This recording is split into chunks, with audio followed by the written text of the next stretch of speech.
दोस्तों नमस्कार। बिहनिया समझे से मैं कौशल तिवारी।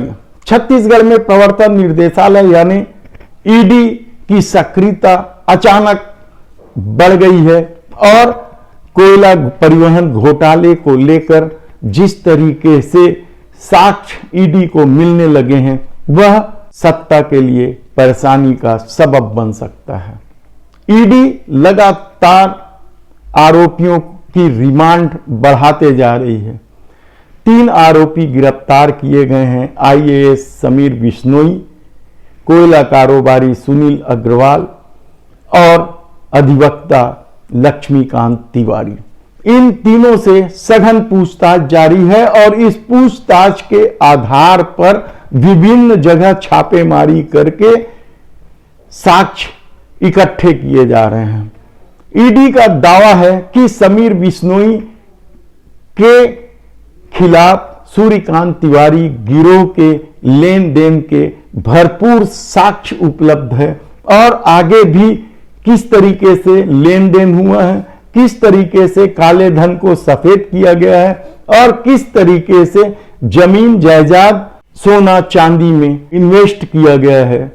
ये सारे मामले ईडी लगातार पूछ रही है और अब एक नया खुलासा भी ईडी ने कर दिया है। हालांकि रिमांड पत्र में उन्होंने पहले ही कह दिया था कि सूर्यकांत तिवारी को सौम्या चौरसिया द्वारा सहयोग किया जाता रहा है।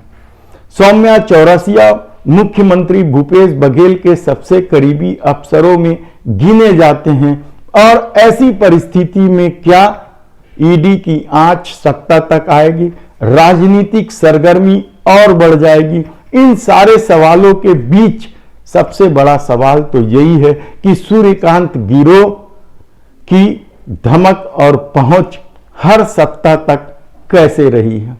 क्या सत्ता को ऐसे ही लोगों से पैसे लेन देन करना जरूरी है? यह सबसे बड़ा सवाल है।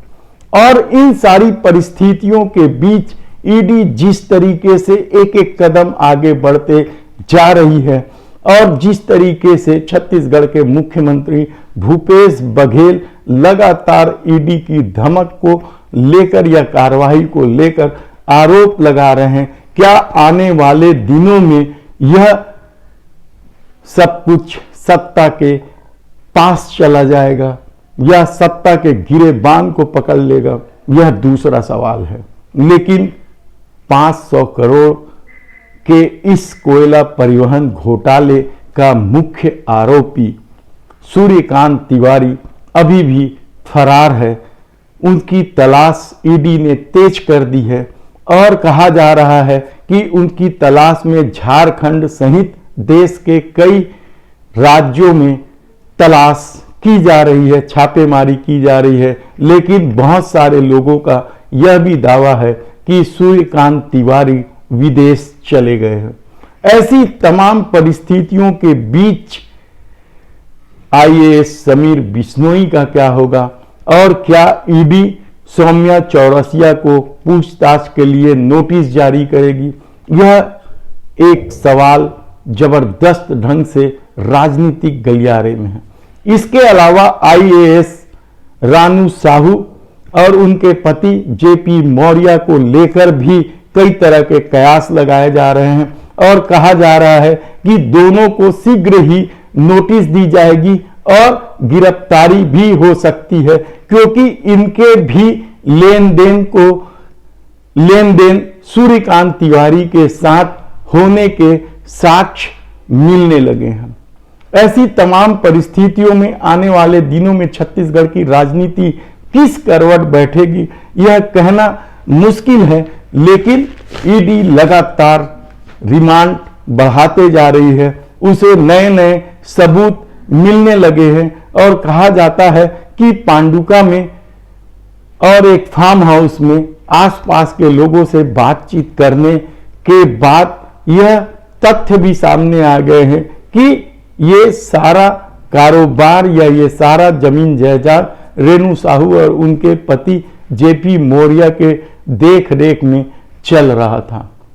हालांकि कैश के मामले में कहा जाता है कि सोना और कैश वगैरह मिलाकर 6-6.5 करोड़ रुपए की ही बरामदगी हुई है, लेकिन सूत्रों का दावा है कि बरामदगी जमीन जायदाद की यदि गणना की जाए तो इससे कहीं अधिक है। ऐसे में जब मुख्यमंत्री के खास अफसर तक ईडी पहुंच चुकी है या सूर्यकांत तिवारी गिरोह के साथ लेन देन के सबूत मिलने लगे हैं, तो क्या आने वाले दिनों में इस मामले को लेकर कोई बड़ी कार्रवाई होगी? अभी तक समीर बिश्नोई के खिलाफ सत्ता ने किसी तरह की कार्रवाई क्यों नहीं की है, इसे लेकर भी कई तरह के सवाल राजनीतिक गलियारे में उठ रहे हैं। चिप्स के मामले को लेकर जिसके कर्ता धर्ता समीर बिश्नोई थे, उसे लेकर भी कई तरह के सवाल है और कहा जा रहा है कि सरकारी ई टेंडरिंग में चिप्स की बड़ी भूमिका रही है और ठेकेदार किसे तय करना है, किसे ठेकेदारी देना है, इसे लेकर भी गड़बड़ झाला बहुत है और ये सब डिपार्टमेंट में चल रहा था, चाहे वो पीडब्ल्यूडी हो, चाहे पीएचई हो या जल संसाधन विभाग हो। ऐसी परिस्थितियों में क्या आने वाले दिनों में और भी बहुत सारे लोग ईडी के चपेट में आएंगे?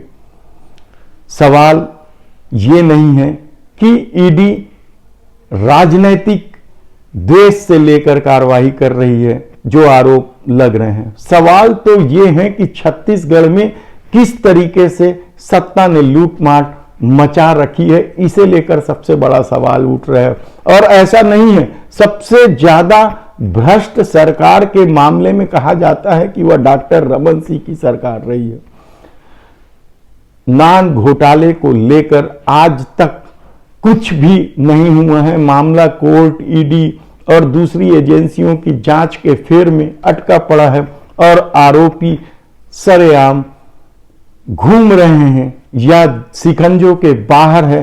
तो क्या आने वाले दिनों में इसी तरह की राजनीति होगी या इसी तरीके का खेल होगा?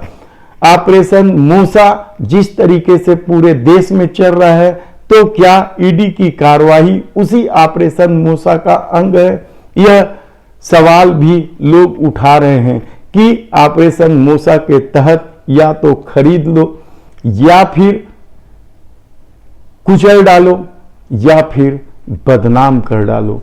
इस ऑपरेशन मूसा के खेल में छत्तीसगढ़ की राजनीति क्या फंस गई है? हालांकि छत्तीसगढ़ के मुख्यमंत्री बेहिचक और बेधड़क स्वयं को छत्तीसगढ़ के हितैषी बताते हुए छत्तीसगढ़ की संस्कृति को लेकर सजग हैं। ग्रामीण अर्थव्यवस्था को लेकर उनका जबरदस्त काम चल रहा है।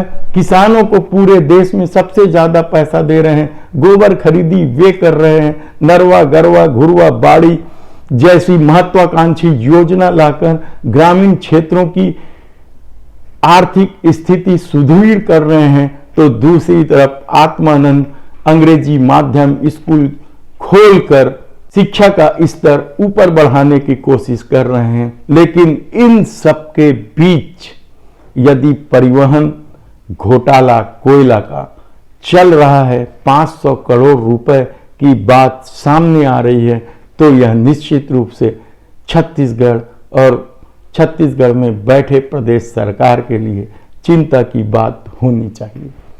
धन्यवाद।